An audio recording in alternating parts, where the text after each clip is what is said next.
We had the roof done, the first hailstorm. The second one hit last year, I think May, and it was like nothing you've ever seen. I mean, there was 6 inches of hail, piled up on the grass.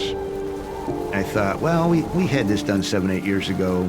Don't need to have it done again because of my bad experience. Didn't want to go through that again. This last contractor just overpromised, underdelivered. We had a contractor come out. TTLC was the company. I could tell the way he was talking. He was a little more knowledgeable than I would say the other guys. He found things I never would have found or thought about, hitting your windows or garage doors. And I'm thinking, insurance ain't gonna cover all this, right? He goes, absolutely, we'll make sure they cover it. We think it was a great choice that we made to do this. It looks brand new.